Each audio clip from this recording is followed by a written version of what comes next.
It's the XM52 podcast brought to you, as always, by Jimmy's Famous Seafood. It is Wednesday, February 18th, 6:45 p.m. here on the East Coast. My name is Jake Luke, and I'm joined by RDT. Buddy, we're over halfway through February. I can scarcely wait until we are through this brutal winter of our discontent, and I know you feel the same way. Yeah, I've told you before, I'm battling my third sickness of the calendar year. So when you're talking on the phone all day and then for your job and then you hop right into a podcast, it's brutal. So I like just get me to Sarasota. I like looked at it at the beginning of the week and I was like, oh my God, I have 2.5 weeks until I'm at the beach. So good Lord, I need that LeBron Hennessy and my socks in the sand more than anybody has ever needed anything. I need my toes in the brown water, ass in the brown sands. I do need to come up with another Photoshop or something. I have some time to work on that for this trip. You should run that one back. I mean, Yeah, but people then know it's fake. Like there are still people who thought that was real, which I don't think so. When those things break contain, you always get like a new group of people that like just don't know the format and are just like exposed for their lack of ball knowledge. Well, and again, when I had tweeted out, like I have some tweets that are going to upset some people, I was like, yeah, that's exactly what I'm talking to. But like Andy Costco was like, feet pics for free. I was like, yeah, brother, Andy, in this economy, you got to do something, man. Yeah, this is a gig work economy these days, and that there's no better gig than selling feet pics. But yeah, no, it's been a long, dark, cold winter. I was sick when it was snowing and all that whatnot, and finally the snow is starting to melt off a little bit, which is great. We're excited about that. Yeah, you have kids. Well, then we may get more on Sunday. I don't think we will. Yeah, it's not going to be under freezing though. Apparently, I'll knock on wood on that, but we're looking at like 38 degrees. Weatherman Jake is out and about big time late. This is like my time of year for that stuff. Like I'm checking every day. Sunset at 6:45, 6:46 today. We're getting there. Like I am very much on top of this stuff. So, my guys, Tony Pan and, all our great hitters within the Mr. weather. Bass. Yeah, of course. Mr. Bass. Yeah. That's our guy. New grandfather, Marty. Yeah. Bass. Congratulations to Jake. And, I believe Jordan is Jake's Siga there. So, great news on that front, and Uncle Marty officially a grandfather, so we love that. Yes, spring training feet pics. That's the big storyline going on as spring training has officially kicked off down in Sarasota. Not to belabor the point, but yeah, it seems like things are off to a rollicking, fun little start down there. Save for some strange rumors floating around today, in particular, that we're going to get into. But I don't know, man. What's kind of your initial vibe here? Is we've officially broken camp, and we have Gunnar Henderson just flexing his, tour sauce all over Pete Alonso with the catch and the, snagging the ball. It's like, all right, Gunnar, like, come on, man. Like, we get it. You've got Pete the meat, just, the great man, Pete Alonso, just, the Pied Piper leading the boys through the, through the grass fields out there. The old skipper, the Gipper, win one for the great man, Pete Alonso. We've got Alby with the ass man quotes, but what are you latching on to so far? Yeah, I'm just kind of, again, I'm just consuming all the content that the Orioles social media team is putting out. It's all fantastic. I love it all. Like the slow motion stuff, the like ASMR in the morning and all that stuff. It's perfect. That video of Pete and Gunnar was cracking me up because like everyone who's played on a baseball team has played with that guy who throws the ball as hard as he can, no matter if he's 15 feet or 40 feet from you. And like Alonso seems like that guy where like they were just chucking it back and forth at each other. And it's like, just calm down, Pete. Like we don't break the new, like the toy. All right. This is like, we can't have any more injuries here. I don't want Gunnar taking a ball to the chest and like breaking a rib or his, something in the middle of his chest. Like his what's in the right sternum. That's what it is. The Steve McNair injury. But no, I mean, I'm excited. I am excited. Again, it's a lot going on, a lot of moving pieces. I know Friday's their first game. I think it's broadcast all over. I did see today the Angels aren't broadcasting a single game. I don't think on radio or TV. That's crazy. That's nuts. Tough. Where are they? They're in Arizona. I thought you meant like where do they play? I was gonna say they play in Los Angeles. Well, yeah, I know that, but like, where is That's what I was like. Is this a joke? Is this a trick? I don't know. I thought you were gonna be like, oh, they play in such a small market, God forbid that they can get TV coverage. That's what I've been to the OC. I love it there. That's where my work is headquartered out of, actually. One Night in the Valley. Is that where that is? Yeah. Oh yeah. Well, no, One that's Day in the Valley. I think that's the other way. Yeah, One Day in the Valley. Oh, that's a Yeah, great episode. Great that's episode. probably the best episode of Entourage. Yeah. Yeah, it's up there. But no, yeah, I am excited. Again, it's weird, like counting down the days. Like I looked up and it's February 18th already, and you're like, oh my, like February is more than half over. Like we have games this week. We have a month. We have like 6 weeks or 5 weeks until spring training. Zach just peppering me right now. But yeah, again, it's coming up quick, and I feel like before we know it, it's gonna be like, oh, the O's have their game with the Nationals, the day before opening day or whatever that I don't know when that schedule is or when they play, but yeah, it's all coming up quick, and I'm very excited. And every morning I'm just like, please, no more injuries. Like again, we've dealt with the Jackson Holiday one came out of nowhere. We may have jinxed him when we had him on the podcast. And I was going to say, we love, for a podcast that loves to like tout ourselves, when we have Ryan Mountcastle on and he jacks a homer a couple of days later, like the Jackson Holiday, that's not a good look for us. For that to be our first big interview in a couple of months, and him to break his hamate bones swinging the bat, as we have not discussed on here yet. He said it was like his first, swing of the bat. He's like, immediately I knew something was wrong. Looks like a 6 to 8 week recovery period. You assume they're probably going to take things pretty safely here. He will miss all of spring training. He is likely to miss most of the first month, if not all of it, of the regular season. I'm picturing the second week in May, mid-May, something like that. I was talking to my cousin. My cousin played baseball at JMU, and he said same thing. He said he swung and missed at a pitch, and he felt something in his hand and was like, my hand is messed up, my wrist is messed up, this is not good.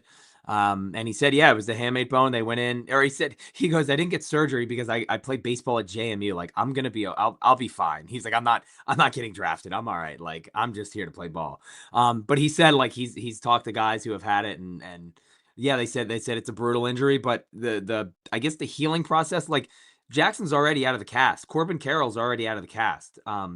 That same, right away. Like I don't know about Lindor. I don't know. I haven't seen anything with him yet, but Carroll was throwing today. Carroll was throwing the day after. Now Corbin Lindor's a little older than both of them, right? I mean, yes. Yeah. He's much older, but it's different with the way, what am I like Carroll throws with his left hand. Jackson obviously throws with his right hand. So that kind of screws him there. Obviously, Jackson can't throw with his right hand because it has stitches in it now. But again, the cast came off, and now it's basically just waiting for the stitches and the incision, like the open wound, on his hand to heal. And again, that bottom hand takes a brunt that takes all the pressure, and that's how the bone, the hook, ends up eventually breaking. So they just went in, cut it off, shaved it off, and that's how they go about it. But yeah, just a complete. Just brutal news for him right out of the gate. And again, like he was down there early, he's working out. It's not like he was playing basketball at the compound and went up to block Ethan and slammed the backboard or something like that. Like this guy was taking hacks. It does make me think we played a role. I hate to. JCM said the same thing. He goes, "Go figure." Like I say he's gonna make an all-star, and then right away I said that's all right. I said 2020, and Jake like upped it to 30-30, and then right away he gets hurt. Yeah, we goaded him into that. I think we've always been huge little Jackie heads around here, and getting on was a big culminating moment. So we were feeling ourselves a little bit, and pride comes before the fall, as always. So yeah, we are certainly eating shit on that one, unfortunately. Yeah, but again, I will say it seemed like when this happened to Markakis in 2012. I just remember feeling, well, obviously it was the end of the year and it's like he's not going to come back, but it felt much like heavier. Again, like now this way, like it's going to take the power a little time to come back. And that's what I've heard from everybody is like the power takes like 2 to 3 to 4 months to fully come back. And again, it's the wrists and everything. So it's all about the grip. He's not going to be able to swing for, an extended period of time. So that's the major news, the big bummer. But, again, hopefully he can stay in shape and cardio and stuff like that. And when he is feeling good, and I obviously he had the quote where he was like, I want to get back out there as soon as I can. And it's like, that's great and all. I love hearing that. Obviously that's what he's going to say, but you also hope like, don't rush this. I mean, we look at Colton last year and his hand and thumb and finger injuries and stuff like that. Like that messes you up for an entire season. So I hope they take this very slow with him and just I would slow play the hell out of it. Again, their April isn't the toughest schedule. You still have to win the games. It doesn't matter who you play. But it's not a murderer's row. So ideally you can get through May, and maybe the second week in May you can kind of say, okay, where are we at with Jackson? What is he comfortable doing? Where is he at in his rehab? And can kind of hit the ground running there. But yeah, I mean that was a pretty big kick in the stomach to everybody right off the bat. But I'd rather it happen now than in July or in August or And something they like that. also I think right before it happened too, they had acquired Blaze Alexander, who was kind of your Yes. utility man there, coming over from Arizona. And yeah, he can play multiple positions, but I kind of assume he's slotting in there at second base, like while Jackson is hurt. Like I don't really know what the other options are right now. Yeah, and obviously we are kind of beating around the bush with the Westburg injury, but Blaze can Yeah, play third, he can play second, he can play center field. Because again, everyone was like, well, Westburg can play second. If you don't live online like I do and haven't been around, the rumors are that Westburg, sorry, Westburg's going to be out for an extended period of time, either the oblique injury or the new rumor is an elbow injury. I Again, nothing is well, the confirmed. oblique is the oblique is the official reported one. Like that's what he's been out with. Now it's kind of Yes. starting to percolate. I think Max Jurgensen, who is a pretty well sourced kind of guy on Twitter, put it out there. Tommy John is what he's throwing out. I think Tony Pente, you said, some other people are sort of hinting at it.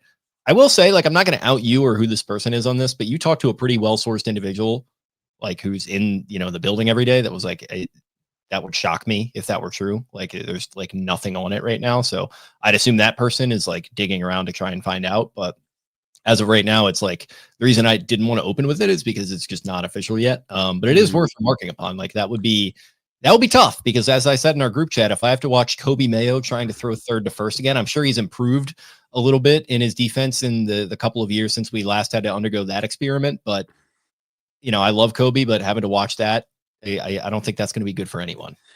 Well, again, hopefully you hope that if he is playing an extended period of time at third, that again he's just gotten more comfortable and can make the plays and make the throws. And I mean, he played some good first base when he was there last year and just Yeah. looked more comfortable. And hopefully that again helps with everything, not just at first base, at third base, and again helps his game transform even at the plate and stuff like that. I mean, we saw how good he was in September. So, but it just again, this stuff like this goes to show like that if say the Westberg stuff is true and he is out for a year, which obviously probably turns into two. Imagine if we don't see Jordan Westbrook till 2028 because of the Dude, lockout. I'm Like I'm that's expecting it at this point. Like, what are you yeah. supposed to think about these injuries with these guys anymore? And like, I'm not gonna like call Jordan out for this or anything. I feel bad for him, but it's like this is kind of been the story with him for the last couple of years now, and it's unfortunate. But best availability is availability, and when you continue to prove that, unfortunately, you're just kind of not able to hold up to it for a consistent period of time. It's hard not to get that in the back of your mind, and Mhm. with all the other kind of cursed stuff that injury wise has continued to plague this team since going back to like middle of 2024.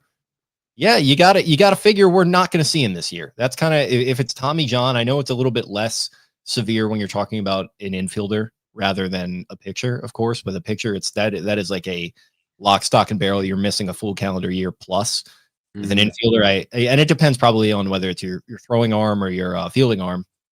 But I mean, it's probably a little bit shorter. But even at that point, it's like, can he get back within the coming 7 months or whatever that we're gonna be watching this team? I don't know. Can he hit for the playoffs? I mean, Otani did that where he had the Tommy John and he hit and he was fine. I don't know. And like I said, we said, it's all speculation right now. And again, it would be interesting because, like I was saying to you before, I mean, if he has an oblique injury, and I'm just thinking the oblique injury is on his right side, it could be on his left side. But even so, like, is he throwing? If you have an oblique injury, you're not.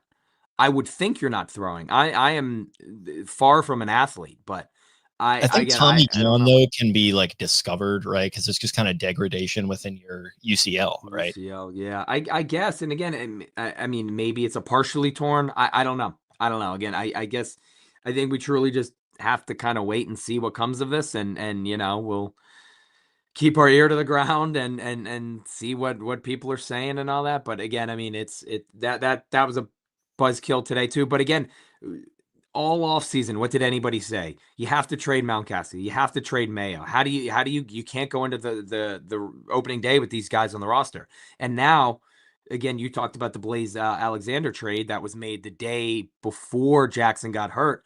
It's like, if this is true, give credit to Mike Elias for not acting, not listen, not that he was ever going to do this, but not listening to the Twitter, Lamar Lover 420 and trading Kobe Mayo for a bucket of balls and saying, whoa, we don't need him anymore. The injuries happen. We've talked about it. So again, if it comes down to Kobe at third, Blaze at second, and then you can still have Mountie at first, that's, or, not Mountie, Alonso, but having the DH or having that body there. I mean, that, good for them for not panicking and trading the guys just to say that they traded them. But I don't know. Good friend Ramon, Ramon Urias is still I out was there. going to say, what's playing Ramon up bench to? piece. That's what I was waiting for. Like, what's our guy Ramon doing? Is he still in Houston? I brought his name up. No, he's a free agent. I brought his name up. I believe they non-tendered him. I brought his name up when they traded for Blaze, saying, hey, I know they just got Blaze Alexander, but if you need a guy who is probably comfortable in a role where it's not getting 500, plate appearances and he's playing a good defense. Hello, Ramon, and now Go it's get his even ass. more. Yeah, what are we doing? I mean, this should be. Yeah. Well, now again, Blaze is basically an upgraded version of Ramon, so then that kind of limits your bench even more. But I don't know. I mean, you could. But He's sitting you out lost there, so Westburg. yeah. So If I don't you've know. I lost mean, Westburg, there's your spot. yeah, I could see it, but I don't know. But yeah, again, that was a buzzkill. Hopefully it's not true, and we can kind of, if he's gonna be out for, I don't know, 8 weeks, 6 weeks, 10 weeks. I don't know. Slow play that one too, because again, the injuries just keep on mounting and mounting, and for him, and it sucks because, man, like, all we want to do is see him stay healthy and produce and be the straw that stirs this Orioles drink. And I want to drink that drink up when it's all full and ready. But I don't know. We'll have to see and just kind of wait. So happy birthday to him, by the way, and Ryan Mountcastle today. They share a birthday, so Westy? I know.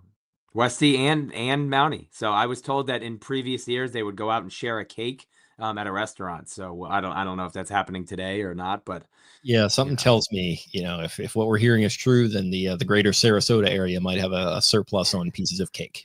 Because let them eat cake. Let them eat cake. But I who don't said know. that? We'll see. I don't know who did say that. Marie Antoinette. Come on. Oh, of course. I know. Yeah, yeah. I love testing your historical knowledge, your pop culture knowledge. It's just like a pure vacuum of just nothingness. Right over. Right over. What else is going on? What are you burning on?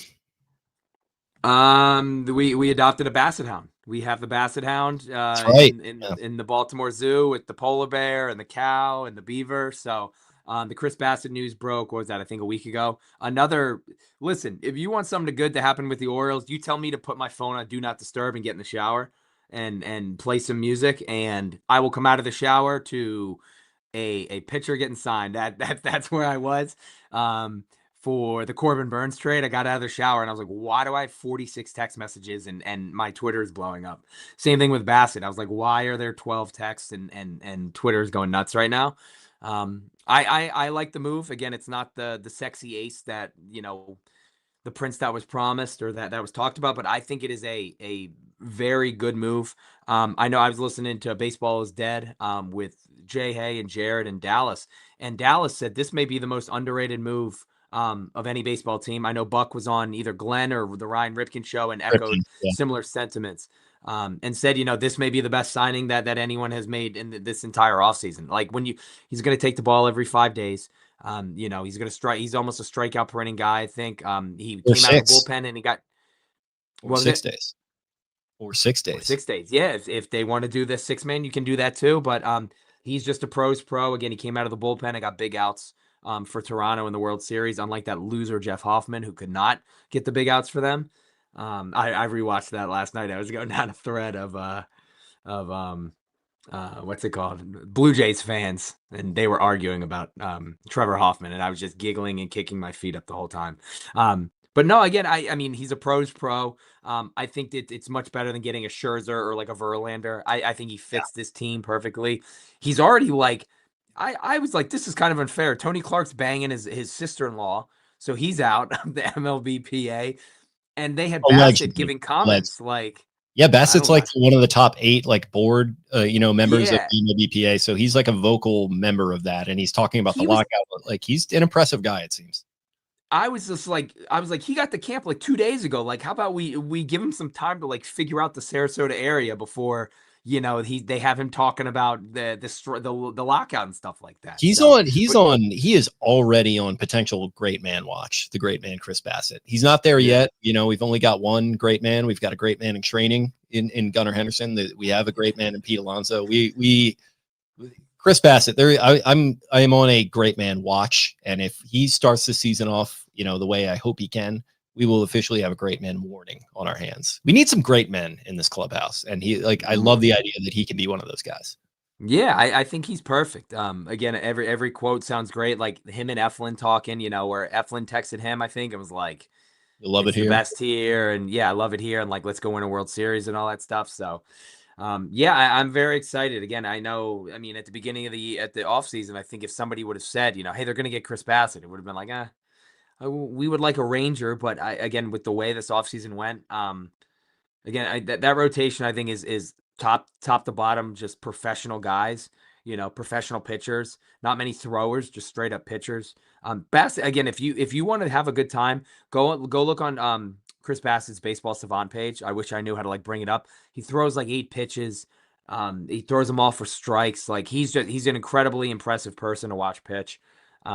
Very, very fun. So again, like remember like watching Corbin Burns pitch was like art. Bassett's the same way. He's not gonna ramp it up like Burns could, but man, he's fun to just watch. And he doesn't throw like there was one guy that when they signed him was like his velo's down. He doesn't throw 97, 98. And it's like he throws 8 pitches. Like how Sagano would play like those when Sagano was on and he was just kind of dotting and throwing darts and they were dipping and diving and all over.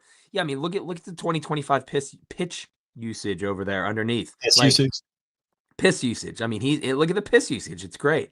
But again, I mean, he throws everything and it's awesome to see. So he's not just gonna like, hey, I'm gonna throw 98 and you're gonna know it's coming and blah blah blah. Like he's going to play these cat and mouse games with you and duck, dodge, dip, dive, and do it all with all his pitches. So he's very fun to watch. And again, I mean, he's shown no signs of slowing down. I think over the past like 4 or 5 years, he's the top guy, one of the top guys in innings thrown and all that stuff. So again, you look at his whip, you look at his ERA, it's not like it's like, oh, okay, well, he's trending in a downward slope, like he's still been a very good pitcher 1.33 for for an a extended period of time. 35-year-old. Like Oh 1.33 yeah. for a 35-year-old sub 4 ERA. Like this guy, this is not Charlie Morton. God bless the Kyle man. Gibson, yeah, Not Jordan Lyles. This is not Tomo last year. Like this is a Mm-mm. pretty serious option. And I don't know. Yeah, I think I love the kind of love the move is getting as like this was a serious option that was like somehow still on the board. And I was listening to our guys Jake and Coach Trev on Talking Baseball, and they were like, the Orioles, like, yeah, they missed out on Fromber. Like, I would have loved that to have happened, but like, it's got to be Zach Allen or it has to be Chris Bassitt. And Plouffe was like, Bassitt would even be like a better fit to me because of like the veteran experience and like the fact that he's just going to rock up and be there for you every 5 or 6 days, whatever it's going to be. So yeah, again, who better for Kyle Bradish and these guys to learn from than an established veteran who is. He was pitching in a World Series last year. He has done it all. He's been there. Like he's pitched on some good teams. He's pitched on some bad teams. He knows how to pitch. So I love it. And yeah, the Gallon thing again. I know Pigtown, our guy Zach had floated out some numbers like 2. That he was looking for like 2 for 70. That's a lot of money for a guy who again was coming off a bad year last year. Plus he had the draft pick attached to him. that's the thing with me. Like, I think we need to like completely divorce ourselves of that's a lot of money. Like, it's just not an excuse anymore. I think we all know that. Yeah, but I would have the draft pick. I would have Yes. rather. Sorry. I would have rather the Bassitt for 1 for 18.5 over a guy who was like, I need a 2-year prove it deal or a 1-year prove it deal, and I want $35 million a year, and you have to give up a draft pick. And like you could also like totally paint yourself into a corner with those deals. Sometimes look at what's going on with Tyler O'Neill right now, where it's like, oh well, we're paying him $30 million. He's got to be, or you attach that player option basically to and kind of handcuff yourself a little bit. Now he's going to be here and he's going to be making a lot of money, and they're probably going to be feeling obligated to play him at times. And he probably will have a spot on this team. You know, this is not a Tyler O'Neill conversation, but yeah, I see the argument from that perspective. Yeah, it's just, again, if you're going to like like Zach Allen would have been on one of those graphics making 35 million a year, being like, the Orioles paid what? And like, obviously it's not my money. It doesn't matter. But again, if I could have chosen a Zach Allen who needs a rebound season versus, with the money he's getting and the draft pick capital, versus a Chris Bassitt who's like, oh yeah, we know what we're gonna get. You can pencil in. My guess is you could probably, or like, I'm sure Zach Moore could get very, very close to, like, if he stays healthy, he's going to make 32 starts and he's going to have the stats down pretty good, I think. That's big for Zach Moore. Wow. I thought Yeah, he had kind of hung up his pro cleats. Who I know. Well, he better not, because I need him for softball this year too. But yeah, again, Zach is he knows his stuff. So my guess is somebody like that can, like, pretty much pinpoint what Bassitt's going to do, as opposed to Gallen, who's like, well, we hope that he can find it again and do this and be able to come back. So, I was perfectly okay with that. I think Buck today even had to, like, oh boy, you could get him for under 20 million a year. That's a dang steal, And obviously Buck loved his Bassitt hounds. So if you remember the pet calendar, so. Oh yeah, he's kind of deep into that game, but Oh, yeah, no, he was teammates with Alonso back in New York too. It seems like they have a relationship. It seems like Pete knows everybody, everyone. like Todd Frazier, I don't these like old names. Like, it's kind of cool. I don't know how Eflin and Bassitt were like. They said they were like, oh yeah, they're close and they golf together. I don't know, because I don't think they overlapped anywhere. I Is Eflin don't a think so. Players Association guy? I don't think so. I don't know that I don't know about, but yeah, they were like, oh yeah, they're super close. And again, I think they're pretty. I mean, the ages are not. I guess Eflin is a little older. I don't know, but yeah, again, everybody raves about him. And again, it was much like the Alonso signing, and it was much like the Albernett signing, the Craig Nasty. When they signed him, everything that Guardians fans were saying were like, "Oh, damn, that sucks to lose him, but like, good for him. Like, this fits him." And Blue Jays fans were saying the same thing. They were like, "Well, it sucks that he's going to the Orioles, but like, man, I really wanted him back." So that, when I saw that, it's like, all right, that tells me a lot of how people think about him, and what they think of him just as a person and a pitcher and a player. So, he was able to kind of lead that rotation last year, and now he'll be doing it in Baltimore. So I'm excited to see him. It was pointed out that he has no ass, so cannot play that soundboard. Well, that's big for a guy like me. That's good representation for my folk. Yeah, but you can't play that sound clip. Oh, let me see if I got it. Great ass. There we go. The great Al Pacino. Yeah. The last of Sonny. Who is it? Have you seen that clip with Robert Duvall dying this week? That scene from The Godfather where now they have all gotten up in order of how they died, or when they died. Oh, I didn't see that. That's cool. Yeah.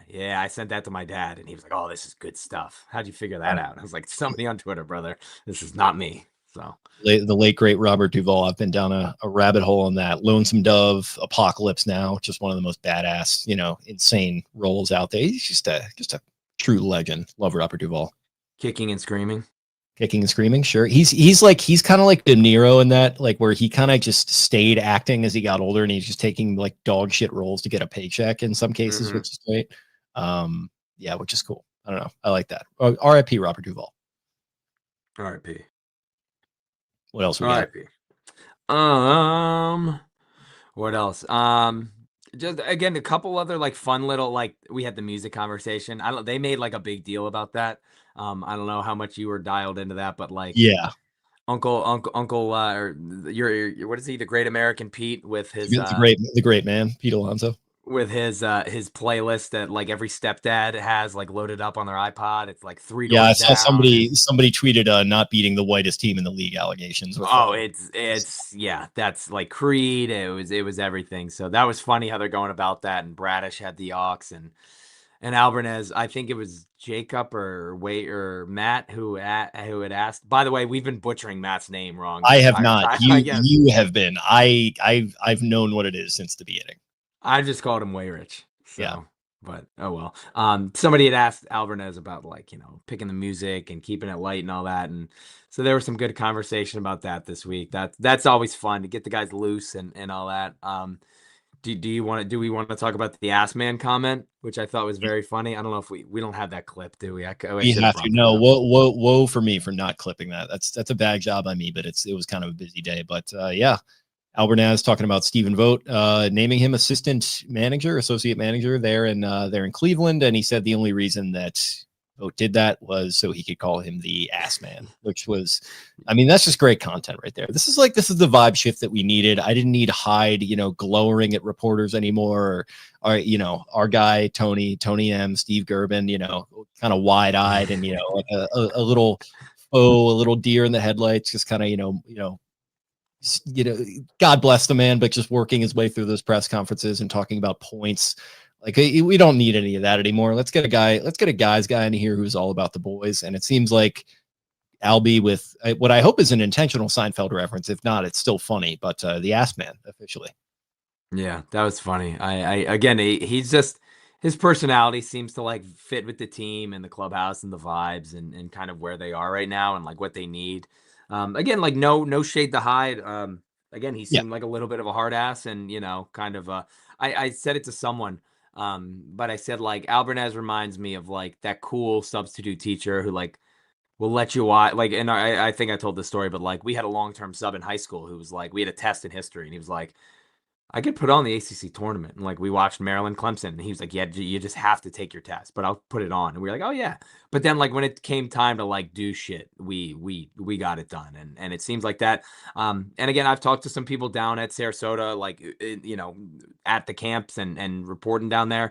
And they said same thing. They said the first week was kind of, you know, loose and they were playing around. And then they said when everybody reported for full team stuff, workouts, that it was like, hey, we can have fun, but like we're here to work and we got to get this stuff done and that's how it's going to be. So I think that's fun. You can have your playtime and you can talk about the ass man and play some music, but like we got drills to do and we got to get this stuff done. So I like hearing that and that it's a professional approach. Not that it wasn't before. I have no input on what happened last year or anything, but I like how it seems like camp is going so far.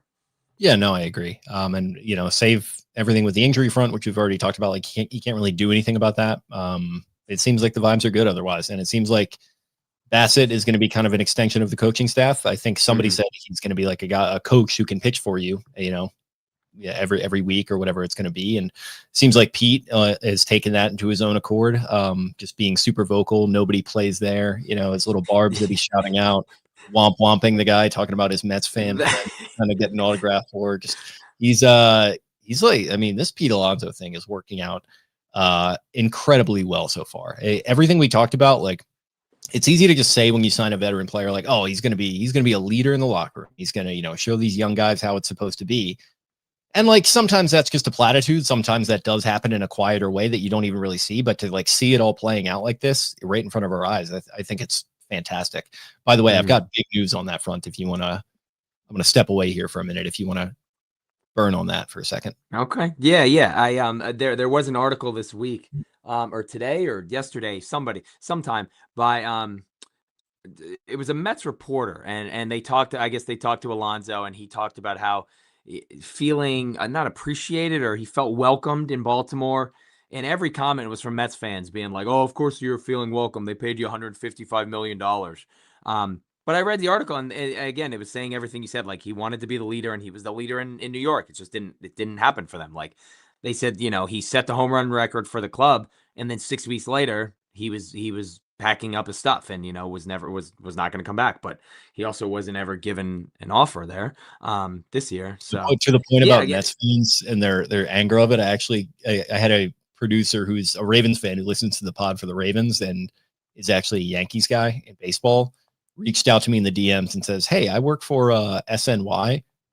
Can you like hook me up with with like permissions from like some of these beat reporters, with some of these Pete clips? And I was happy to oblige. And I think the womp one is going to make it in there. I think they are hot and bothered about the womp the womp one. That clip was hilarious. Like Just it like it wasn't calculated. It wasn't like not like he thought about it beforehand. He just hit him with a womp womp. Like Here's my big very news. good. Oh, there we go. Did First Fanatics purchase. like is Orioles on upside down or backwards or anything like Oh, so that? Like this is the real article. I got it through Dick's. I don't think we've got any Fanatics stuff going on. I had a Dick's gift card from Christmas with $100 on there. So I was like, all right, well that'll cover like a third of it. Which is not. It was like 150. But yeah, yeah, first jersey I bought since my Cal batting shirt that I wear to every game. So this will be in nice. the rotation now. There we go. There we go. We'll see that opening day, hopefully. But yeah, here's the article from DP Lennon, David Lennon. Tough, tough at. Pete Alonso found a team that loved him back. For me, there's no need to think about the what ifs and the hypotheticals because I'm so appreciated here in Baltimore. And again, I think like people are like, oh, of course you're paying you 155 million.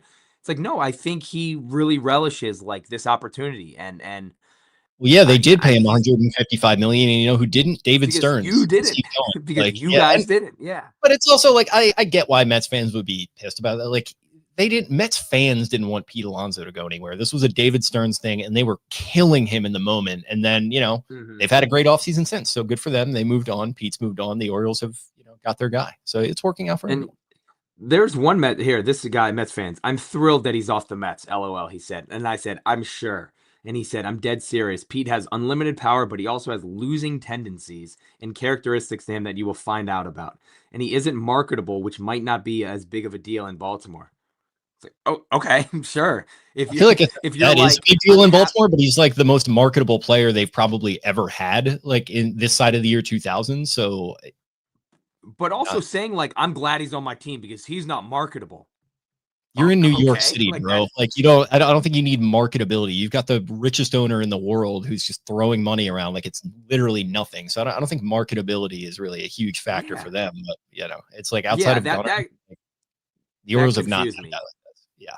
No, But yeah, again, I love all the stuff I'm seeing, and again, like that little stuff. Like if you've ever played on a team, like you know that you need a guy like that who is chirping the pitchers and letting the batters know, and it's contagious because who Grace Grills was down there yesterday. She said, Colton is now Colton's chirping from the dugout and he's hyping people up during batting practice, and that may be Colton's personality. I know we've seen it, but my guess is it's contagious, and Pete's going to do it, and so Kowser's going to start it, and the next thing you know, Mounty's kind of chirping off and getting people going, and And you also building know this the guys. competition.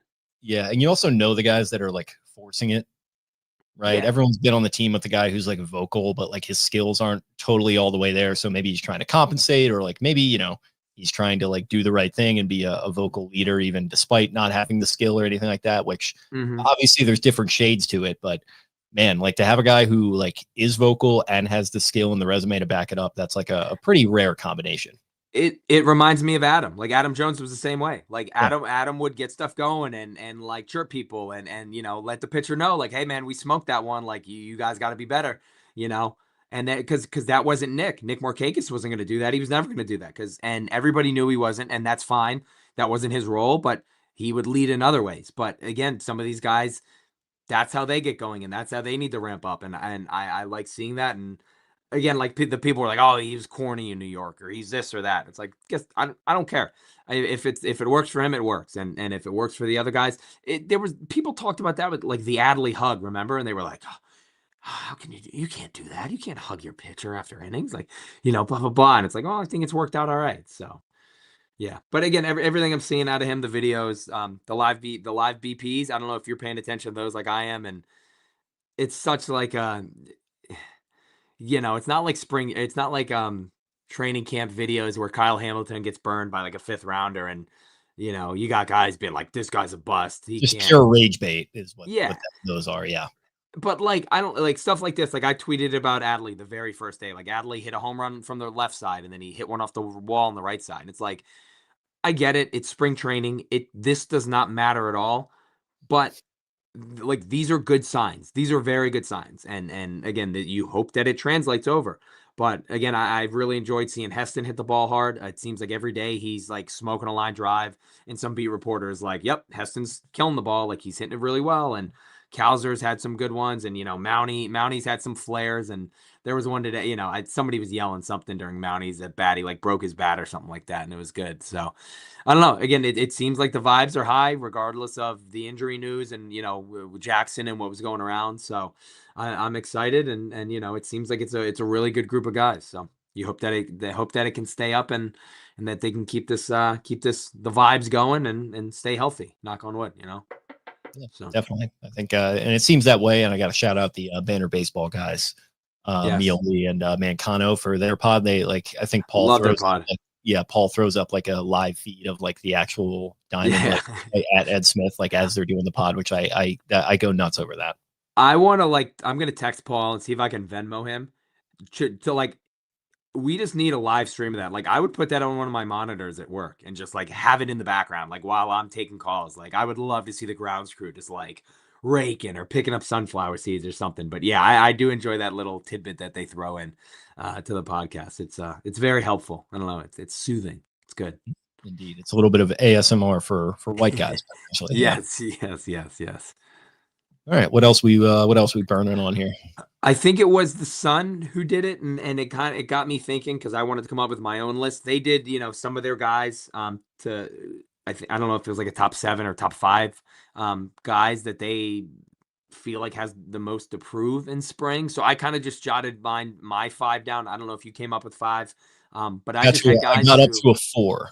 Like I told you before we got going, it was a busy day, and your boy was in the middle of a fast. So let me tell you, there was a lot of love put into my dinner and a lot of time to eat it because I made a lot. So I hear you. Yeah. Again, I threw together my 5, and we don't have to go too deep into them or anything. I think most of them are I'm pretty assuming self-explanatory. we'll have some overlap too. So Yeah. Okay. I mean, and I didn't really put them in like an order. It's just how I thought of them. You just want to go like I'll go one, you go one, and we'll go from there. yeah, sure. And I'll let you know when we're matching up.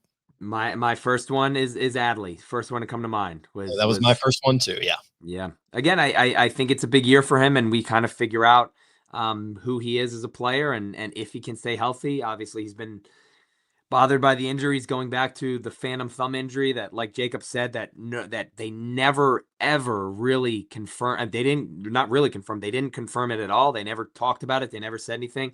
But I think anyone with eyes and who can read velo charts and stuff like that, like when he got hit on that thumb on that foul ball, everything went down. Everything went down, and we saw him kind of come up last year and then kind of go back down and come up a little bit, and the peaks and valleys, and he battled the obliques and stuff like that too. So I think it's a huge year for him, and they really need him to stay healthy. I'm almost considering like sending the mass quantities of bubble wrap down there just to kind of let these guys protect themselves and go from there. But Adley was by far the number 1 player that I think has the most to prove for the O's. Yeah, 673 OPS, 220 batting average. I know batting average is because people are kind of not as high on it these days, but 220. I mean, as a switch hitting catcher, you're hoping to put the ball in play. Like that's got to be better. 1.9 WAR is actually like better than I would have thought considering what we saw. But you're right, he had some pretty good peaks last season. Homering in the first game, or the first series at least. First game, yep. Yeah, I mean, it looked like it was we were back on the right path, but it all just kind of comes back to health for me, like you mentioned. Like he has to stay out there. Like he has to stay out there as often as possible. And guess what? Now you got a guy breathing down your neck with a loud ass bat who's probably going to be doing a lot of DHing in Samuel Basayo. But like, man, they already locked him up for the long term. So shit, if you want to be here long term too, you got to produce not only at the plate, which is a big concern, but you got to work on that arm a little bit, become a little bit better of a defensive catcher too. So I'm excited to see if he can stand up to. Excited is probably the wrong word. I'm probably nervous about it because this was supposed to be the lock, stock, and barrel number 1 overall pick, face of this franchise, and he certainly was for a little while, and he was on that trajectory. But we're at a crossroads with his career right now. Yeah, and again, like it wouldn't shock me if Adley came out and was like a 4 WAR catcher, 5 WAR. I mean, that would be great. That would be massive. That would tell you a lot about how the season, is going to go. I think if he's at like a 4.5 WAR, 4 WAR, they're probably right around like 84, 85, 86 wins, and probably staring a playoff berth right in the face. So, yeah, he's my big one. My second one, again, it's more of the health thing and seeing who he is. It's Colton, Colton Cowser. We talked about it with Jacob, but like hadn't had a full healthy offseason in a while.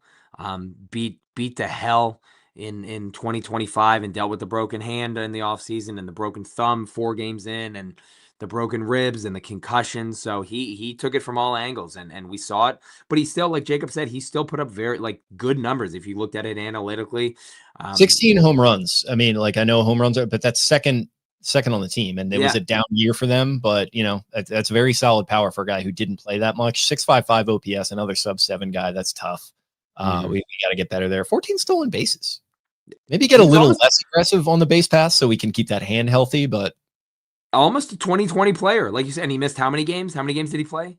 I'm not seeing the injury here on Baseball Reference, but it was a lot. Like he was out for the first 2 months or so, right? Yeah, and again, he wasn't swinging a bat. He wasn't doing any of that. So I think a full healthy offseason. Guy got married a couple weeks ago. Congrats to him. Like again, this is kind of he can turn this page, and you know it's a whole new chapter for him going into next year. So just gotta. It's almost like that Bryce Harper, Fernando Tatis thing, where like you kind of have to protect him from himself. Like I want him going up and robbing home runs, and I want him stealing bases, but it's like you gotta save your body. I mean, this is a grueling game, especially playing center field, and those walls have zero give to them. Like they will not sway with you. They are there with concrete behind it, and Colton found that out a couple times last year. So I got nothing but faith in him. I think again he can.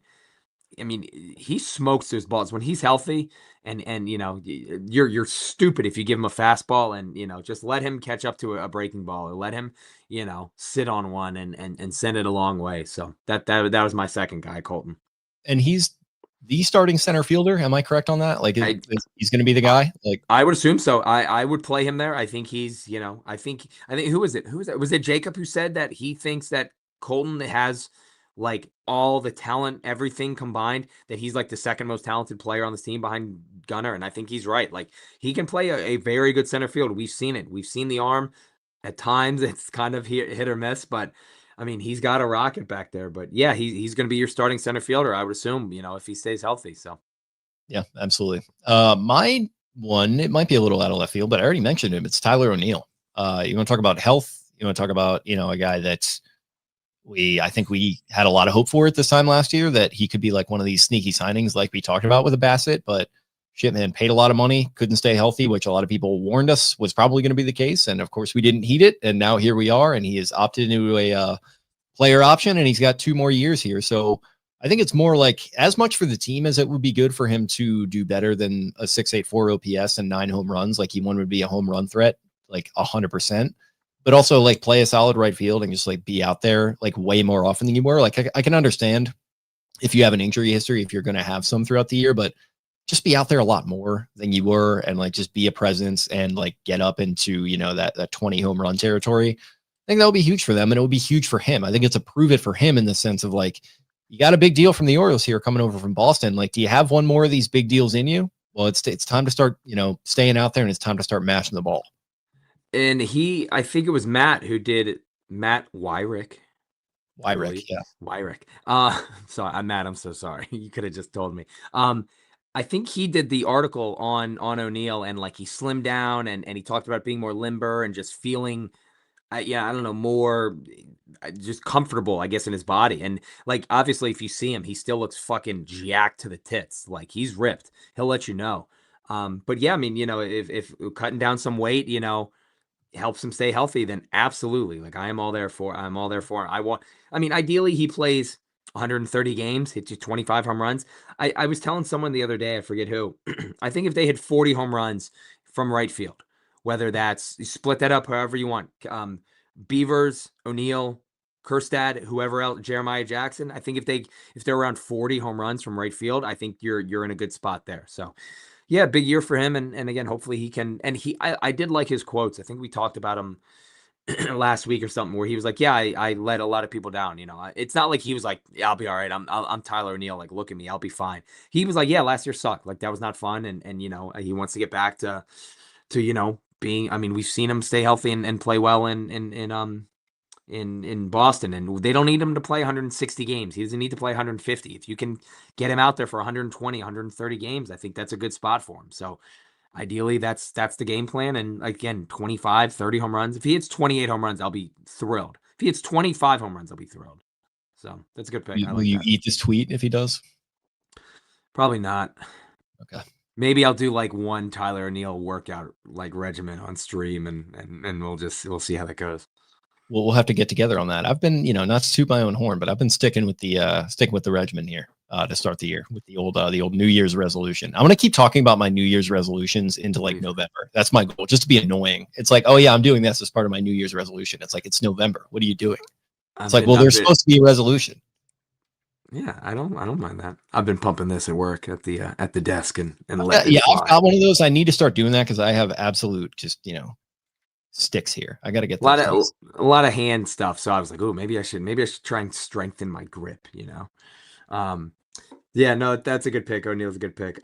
My third guy is another guy who they've kind of focused on, and Albanez he likes, this is his word when he talks about pitching, gross. It's Yennier Cano. And he said, oh yeah, Yennier is gross. Awful Boston accent. Well. Yeah.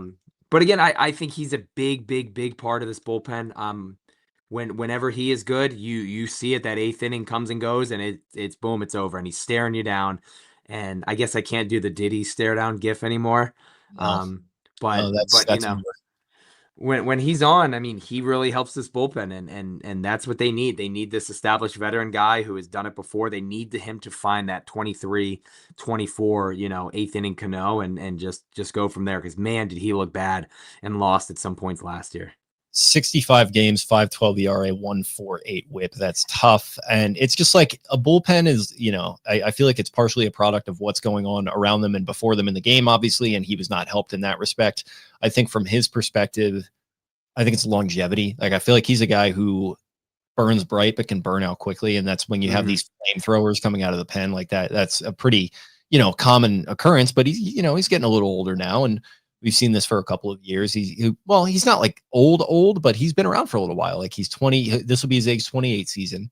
So yeah, I think it's can you just kind of go the distance this year and get that ERA down into the threes and the WHIP maybe down into like the 1.3, hopefully like high 1.2 area? I feel like that you would certainly sign up for that. And I'm sure if you looked at his numbers in the second half of last year, they were probably much worse. 31. That was a bad job. I was looking at the wrong. But again, I mean, there's been some use there, and they would run him out there. I do think he has options. I don't think that'll matter this year, though. I hope not. I can't see. Maybe they will option him down if he is bad. But yeah, again, I mean, they need that guy who. But like they would option him down, like for who is the thing? Like that's another part of this is the bullpen is an issue right now, depth wise and like talent wise too. Like you got some good top end talent in Helsley, and it's good to have Kittredge back. But like they're kind of relying on Cano. Like they need him to be the guy. He needs to have a very good spring. He needs to have a very good start to the year, I think, because if he gives up like 2 runs in the first series or something, then it's going to be like, oh shit, well, here we go again. Like I thought he pitched his way out of a roster spot last year. So yeah, they brought him back and they see, but yeah, they've got to find a way. And again, I have all the confidence in the world in Drew French and the rest of the pitching guys, but I think he's a big one. I think he's the only pitcher I have on here. And it's going to be a big year for him, and he has to perform. So totally. Let's see who else I had that was not already mentioned. Yeah, I'll just throw it out there. Little Jackson Holiday. When he returns, of course. Mm-hmm. Are you a superstar player? Like, are you the 30-30 guy? That's not going to happen, obviously now. But like, can you hit like the 2020 number? Can you hit 25 home runs? Can you be that Gold Glove type presence at second base? Can you make the All-Star game like we talked about? Again, that's going to be another hurdle now with the injury. But he's a guy who kind of similar to Adley, but obviously very different, just because he's much younger and we're only a few years in here. But, are you going to be a mainstay? Are you going to be a guy that we're fiending for a contract extension for this time next year? I hope so. And it's going to be tough with the injury, but he was definitely a guy that like first sprung into my mind. Yeah, the injury kind of, I don't know. I'm gonna like kind of put everything on pause with him for the year. Cause again, I think 20 home runs is way out of the question now. Like just from reading all the stuff about like the power is it's gone from that hand. So yeah, everything this year with him is going to be kind of, I don't know, whatever they can get from him, I think is going to be like a little cherry on top. But yeah, he would have been a good one coming into the season if healthy. So I like that one. Yeah. And then my next one is a guy who, again, we may this is for Diamond Pisser, who came in late. We did talk about the rumored Westburg news a little bit. Again, just nothing to really think about it, but this is a guy who we are probably going to see get a lot more at bats now. Kobe Mayo, who, again, we talked about it. It was mentioned in every trade for the last 4 years. And now it seems like he's going to be getting a lot of the at bats at third base if that opens up. And he's already been taking a lot of ground balls there from the Jackson news and kind of moving everyone over. But again, we saw what he can do in September. I think it was Zach posted it today. I was looking it up the other night too, but like a 961 OPS in September, hit a couple home runs, and just seemed so much more comfortable. And again, I mean, this is still a guy who's trying to, come into his own and get his footing down. And I am excited to see what he can do. And again, if he can have the 35, 30 home run, power, we've seen it displayed, but man, over a full year, that would be a lot of fun to see come to fruition and see how he improves at third base. And if he's going to play, maybe probably not at first anymore this year, but yeah, third base is a big hurdle for him to get over. And I have all the confidence in the world. If his every report that I've read, and even last year, they're like, this guy's out there every day at first base or every day at third base, taking ground ball after ground ball after ground ball after ground ball. So the guy wants it. He wants to be great and he wants to be good and he wants to help this team, any way they can. They've talked about putting him in right field and, seeing if he can play corner outfield. So I think whatever, if he's going to be in there, I hope he hits, because that's going to be very fun to watch. But I've got some high hopes for him, but I think he does have a lot to prove this year. And, there's like hey guys, I'm here too. Like, don't forget about me. I don't want to be one of the forgotten toys, that falls behind the toy box. Like, I think he's one of the guys. So, And for all like he obviously wasn't thrilled about not breaking camp last year. Hey man, like it's right in front of you now. If Westburg is, if this turns out to be true and he's going to miss a lot of time, like you're going to be on this team and you're going to be counted on a lot. Like, this opportunity is right in front of you here. And some of the numbers are impressive. I think he was a 301 batting average, 5. I don't have his reference page in front of me, but I think 5 home runs last year in his limited opportunities. And, he put the ball in play, loud contact. He looked a lot better than when I think Mayo had, I think he had I think he had 11. Yeah, he had 11 home runs last year, 28 RBIs. Yeah. Might have been just in 1 month that I was looking at a tweet. I think because Zach, I'm trying to pull it up. But Zach Bollinger tweeted it out earlier and I saw it. But it was his September. I think he had 5 home runs. Yeah. So here it is. Yeah. September, 24 games, 301 average, 5 home runs, 8 RBIs, and 941 OPS. So again, like when he got a chance last year, he rose to the occasion there. So it took him a little bit, but even as a whole, his September, or his second half was not a bad second half, but that September really has to get you jazzed up. So that's where I am with him. I will say April baseball in a season with high expectations, it's going to be a lot different than September baseball in a season where you're washed out already. Like, can you do it in high leverage situations too? That's another aspect to consider. But again, like, he's another guy where, like, where is he going to be batting? 7th, 8th, like somewhere down there. Like, that's I'm picturing the same thing with Colton. Like, if you have Colton as like your 7 hitter and Mayo is your 8, or switch him or something like that, like, there's some good, like, that's a good spot for them, and they can hide. They can kind of, kind of hide down there. And I don't know, if a pitcher takes a batter off, like, I pray you leave one over the heart of the plate to Mayo. Like, I pray that would be great. His swing looked a lot better too. That herky jerky, elongated, like deer in the headlight stuff that we were seeing in 2024. Like, you got to credit him. I think it looked a lot more technically sound, and seems like a good young kid. We got to spend some time with his family last year at one of the games, and just good people. So I'm rooting for him. Yep, absolutely. Last one for me was our guy Trevor Jadaniel. Can you do it again? We got a free roll in 2025, right?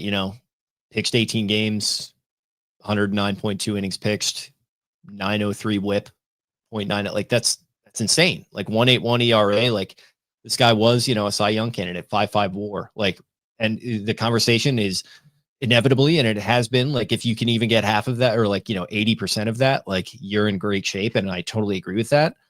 But it's like, go do it. Like, let's go do it. Let's not assume anything. Let's go do this. Do the damn thing. Essentially, Trevor Rogers, prove that is who you are, because you started out hot in your career. You were, second place in NL Rookie of the Year, I think, down in Miami, and All-Star. Yeah, got off to a great start. All-star, exactly. And, it went off the rails there a little bit. And the Orioles fans were pissed when you send down Kyle Stowers and Connor Norby, which, that turned out to be an even better return than I think we thought it would for the Marlins. But it looked like it might be good for the Orioles last year, too. And it's like, can you keep that reputation rolling? Can you keep the good vibes going? Can you keep spiraling upward, as I like to say, Trevor Rogers? Yeah, no, that's a good one. And again, that's another guy who, by all accounts, has been lights out in camp. And I think they said he's faced 6 guys the other day and he struck out 5 of them. And I think they asked Basayo, like, something about, like, I forget what the quote was, but he was just like, yeah, he's nasty. Like they were like, what do you expect out of Rogers this year? And he was like, he's nasty. Like, you just saw it. Like, if he looks like that, he's gonna be gross all year. So yeah, I'm very excited for Jadaniel. Getting a Rogers Jadaniel jersey just with that on the back would be very funny. Yeah, that's a good pick though. I like that. Again, him penciled in number 2, right behind Kyle Bradish will be a lot of fun to watch those 2 guys pitch all year. And yeah, you're right. Like, what would you say his ERA was last year? 1.18. 1.81. If he pitches to a 3 ERA, we're thrilled. Like, absolutely thrilled. Like, sign me up right now for that. That would be great. A sub 1 whip. He was at 903 whip. Like, that's absurd. He was, yeah, and it was a brutal offseason for him last year. He got hurt right before the Caravan, working out, like dislocated his kneecap, and man, a full year of that would have been a lot of fun. And who knows how the season goes? They're not trotting out Charlie Morton every 5 days in April, and he ruins everyone's Easter again. But yeah, big things for Jadaniel. Hopefully, let's see. So. God bless Charlie Morton. Good guy. He did not deserve to be put in that situation at all. Well, and again, somebody randomly liked it last night in my tweet where I said, like, retweet if Charlie Morton ruined your Easter. And I was just like, God, I forgot about that. Like, that game was brutal. Like, that game was awful. But my last guy is another guy I mentioned earlier, but our guy Silent J. Make this an issue. Make the outfield a problem, Heston. Like, I'm begging you. I think we talked about it with Jacob, but like, I dare you to make this a problem. Make them have a conversation on, like, where do we put all these guys? Because again, if you're going to have a right field that consists of Heston, Beavers, Tyler O'Neill, maybe a Kobe Mayo, maybe a Jeremiah Jackson, like, make them send Jeremiah Jackson down. I dare you. Like that. This has all the makings. It seems they've said he's healthy.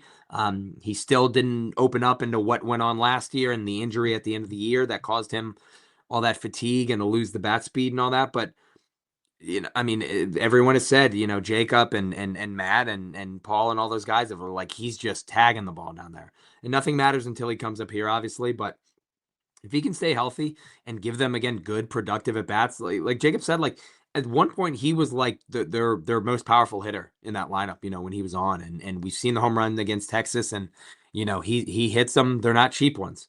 So man, like another power hitting lefty in that lineup, like, good God, that would be incredible to watch. And again, I mean, there were, he was drafted in 2020, so we're 6 years into his MLB career now.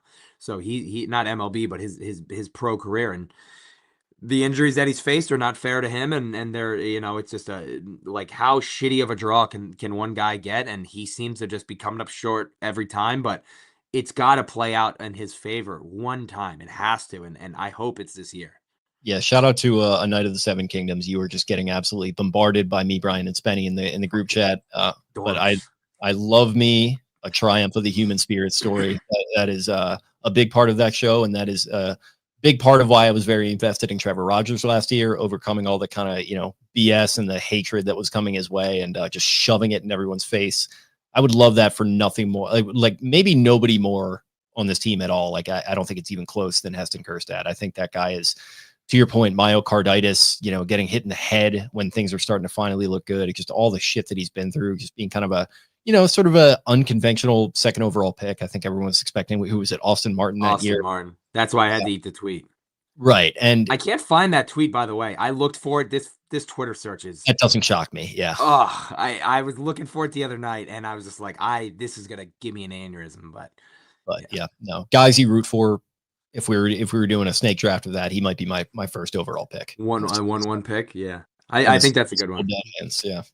Yeah. Again, I mean, he hit some home runs already in spring, and I'm very excited to watch him and just hope that he can stay healthy and productive, because I think that would just be, again, like, what a fun wrinkle that would be, being like, we can't play Dylan Beavers right now because Heston Kjerstad is hitting .430 in his last 12 games. Like, like, we want to get at bats for these guys, or we can't. Where are we going to put Tyler Ward right now? The guy who hit 35 and 102 last year. Like, I love that I you don't called him know. Tyler Ward, because that was another guy. Taylor Ward, shit. He kind of crossed my mind with the prove it thing, because like he literally just doesn't seem to exist. Like No. there was no mention of him, no trace of this man who hit No. 37 homers last year. There's just nothing out there on this guy. He's on a milk carton right now.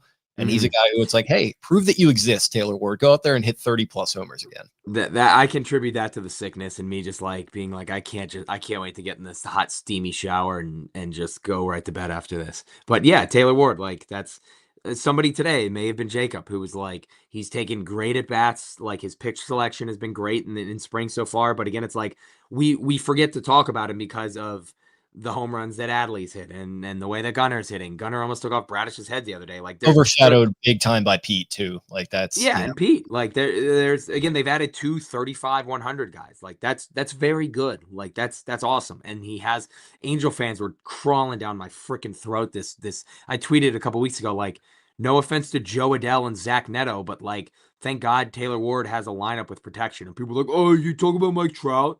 It's like, okay, we're gonna pretend the Mike Trout thing is still like a prime Mike Trout. Like, I don't think it's a wild take to say that he's gonna have more protection in this lineup than he did with the Angels last year, and he had 36 home runs and 102 RBIs. Like, that's not a hot take at all. Like, this where lineup is better than the Angels right now. I mean, like, I don't like, who is the leadoff hitter for one? I guess, are you putting Gunner there? Who's two? Adley, could be Ward. Again, Ward has great, his at bats are great. His pitches, I think Jacob said that, like, his pitches seen per at bat are like some of the highest they've seen.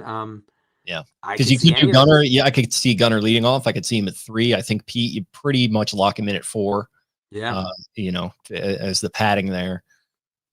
Yeah, I mean, it's like, there's I guess a lot of stuff you can do with this lineup, and obviously a lot of it depends on Westburg and all that. But again, I mean, you can have a very fun part of this lineup. I don't, that front 5-6 is going to be sexual. Like, it's going to be violent, and again, I think they there was one of those projection sites today, I think, had it that, like, them hitting the 3rd most home runs in baseball and all that. But I again, if they stay healthy, and that's a big if, they should be a top 5 team in runs scored. I like that. Is that crazy to say? Probably not.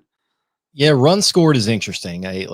We're gonna have to get a lot better with runners in scoring position this year. Like, that was a scourge on this team in the last year and a half. Like, and these young guys, I expect Pete to be a big part of that. I think Ward could probably be one of those guys too. I'm not sure his numbers in high leverage spots, but man, like, Gunner's got to get better than there. Jackson, when he gets back, has to be better there. Adley obviously has to be better there. Like, in terms of scoring runs, like, I feel like home runs will be probably the top ticket here. And then if they can find a way to play a little bit better small ball in those types of spots, then yeah, I think that they'll certainly be up there.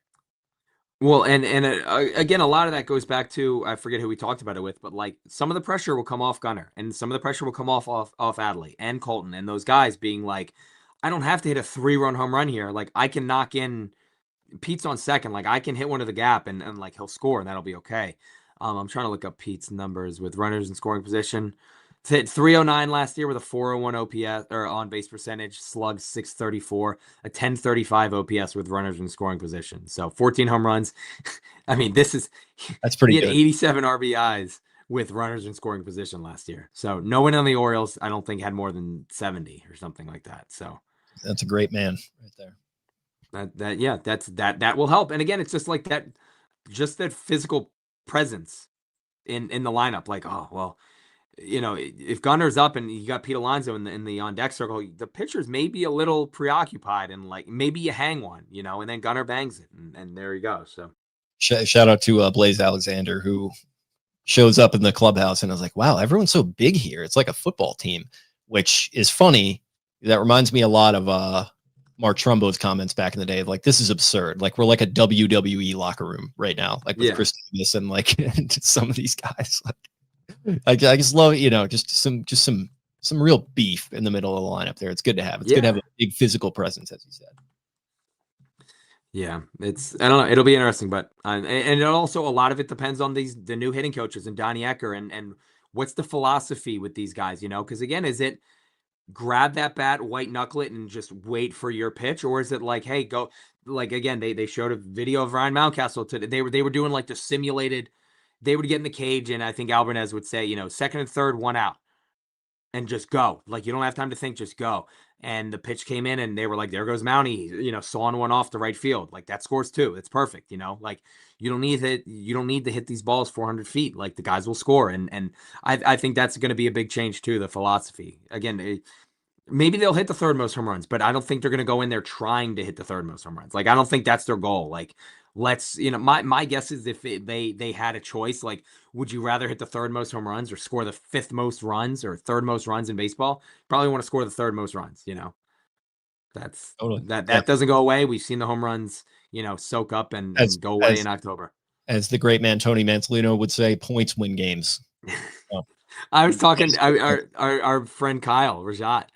We were talking about Chris Getz and him calling Luis and Acuna a switch hitter 4 times, and he goes, lest you forget, we had a manager call runs points several times last year. And I said, at least Tony knew what side of the plate his guys batted from. And he goes, are we sure about that? And I said, I'm pretty sure they batted 1,000 on guys getting in the right side of the box. So at least we can say that, Well, they got the bidets going on over there, don't they? Yeah, but I've got questions about bidets, but we're not going to do that here. I've got some questions. I don't know. That doesn't do it for me. You got to get some wet involvement there. It doesn't have to be a bidet, but there are methods. It's sure. All right. I'm anxious to hear how that works out for Chicago and whatever his name is. Their big Japanese stud they got over there. Murakami, is that his name? I guess. I think so. They spelled his name wrong on his nameplate the very first day too. So good little live golf action. They they spell like, I forget who it was, but they spell this I think European guy, like, it's a very long name. Like, they spell it like totally right, and then they get like John Rahm. They spell that wrong. Yeah, and Dustin Johnson. They spell that Rohm. Yeah, there it is. They hit him with the JOHN. He's a JON guy. Yeah. By the way, Jeff Passan with his breaking in all caps. I saw that tweet. It made my heart drop. Come on, man. Yeah. Every passing tweet, I'm just, I'm like a little rat in a maze for him. But yeah, Bruce Meyer is going to be the new MLBPA president. Is that what I saw? Yeah, and I know that's why everybody came to the podcast to hear. That's what they wanted. Of course. MLBPA updates. So that's what we got for it. We better be tracking it, because guess what? There may not be baseball. There ain't gonna be no baseball. We'll see. We'll see. Can't lose out on that money. Come on, owners, figure it out. Get your shit together, boys. Get it together. Would have been sick if we had the Olympics next year instead of this year too. Just to like heal some of that baseball missing out, at least in February. Well, is World Cup? World Cup's this year, right? Yeah, it is this year. Yeah. Okay. It's a lot. A lot going on. Big time in sports. So hopefully the Orioles ended with a nice parade down Light Street. That's the hope. That's been saying that for 43 years now, and it'd be real nice if that could be the case. It would be real nice, but we'll have to see. Okay. Anything else? I'm tapped out. I am running on fumes. Running on fumes indeed. Okay, pal. Well, I will get you out of here and get us out of here. Thanks for everyone hanging with us here in the live chat. Appreciate you very much. And everyone listening after the fact, drop a comment on what you're thinking about spring training so far, what you're thinking about, what you thought about the episode. Drop a comment on that. Drop a comment on who you think has the most to prove on this ball club in 2026. Could be a player, could even be a manager, which we didn't even really get into, a manager or a coach, anything like that. Just get the engagement going, get the algorithm going for us. If you liked what you heard, subscribe to us here on YouTube. Also subscribe to us on your favorite audio platform, which I am currently, I don't know if any listeners have noticed, but I am working through the process of changing us over from our old feed to a new one to get us back on a Spotify. So the tough news about that is you're going to have to subscribe to a new Exit 52 podcast feed, which is on Spotify now. Oh, is the it? The problem is I'm having some difficulty getting it onto Apple now. So, that's an easy workaround. It's just kind of a glitch, but it's been annoying, like figuring out how to officially get it pushed through. But that is on its way. But for our people that have been reaching out about Spotify, we are officially back on there. Just search the Exit 52 podcast. You should see a new one in there. I don't know if the old one is still live. I don't think it should be. No, I see the Jackson episode and I see Jacob's episode. Yep, that's the one. There's only 2 episodes on there right now, but the new feed has officially been started for audio listeners. So as soon as I get the Apple thing worked out, we'll start to tweet that out and push it. But anyone watching this on YouTube that was still curious about the Spotify, yes, we are on there now, and yes, I have further pains in my ass to get them onto the other platforms, but I shall persevere. I shall, triumph the human spirit, like I was talking about earlier. This is my cross to bear, and I will figure it out. And we appreciate your patience in the meantime. I know it's been kind of a pain in the ass for our Spotify listeners. I appreciate that. And, it's just one of these things that happens in the content game sometimes. But either way, watching here on YouTube, subscribe to us on the audio platforms, like I said, when they are live. Shout out to Jimmy's Famous Seafood. Shout out to all our great sponsors. And sorry, I'm trying to get it in. We also, again, we have a couple tickets left for the Kyle Bradish Meet the Birds. We have Dylan Beavers, Kyle Bradish currently lined up. We have another person we're waiting to announce. We're going to sell a couple more tickets for Bradish, and then we will announce the next one. But again, I get people asking me all the time, like, how do we get tickets? How do we get involved with this? I want to go. I want to bring my kids. Tickets are available. Again, they are running out for Bradish, but again, this is a guy you don't hear much from. You barely see him sign autographs anywhere. I know people are into that and all that. But yeah, again, come on out to Jimmy's Seafood. I've tweeted it out a couple times. It's on my Instagram, on my Facebook. It's on the Jimmy's Seafood events website. So again, the Meet the Birds events, it's very, very fun. Get up close and personal with all your favorite birds. And again, if you're looking to, I think it's August 9th is Bradish. Yes, Bradish is on. I'm sorry, April 9th. So I was going to say, again, wow, really planning this thing in advance. Yeah, not that far, but yeah, come on out again. Dylan Beavers will be a fun one. That's the day after opening day. And then again, April 9th, Kyle Bradish. So come on out. But yeah, again, Jimmy's Seafood, the tailgate as well. I know there's a couple tickets left for that too. So that's it's going to be a fun day. Yep. Yeah. So get your tailgate tickets as well. That's got its own website, but you can get that through the Jimmy's website. If you just go to their website, you'll find tailgate. You can get all the deets there. And there's general admissions that, like you said, I think are still available. You can also get VIP, which is a cool experience as well. We're hopefully going to be out there, maybe trying to do a little live stream from the tailgate again this year, like we did in 2024. So trying to put all that together too. Hope to see you guys out there. So in the meantime, also follow us on social media at Exit52 Podcast on X and on Instagram. You can find Eric at EDITTI22 on X. I'm on there. Once again, at Jake Luke, that is LOUQUE, Brian at Barstool Banks, Taylor at Taylor Smythe 10, and Spenny at Ravens 4 Dummies. That is the number 4 in the middle. Appreciate y'all, and we'll chat again very soon. See ya.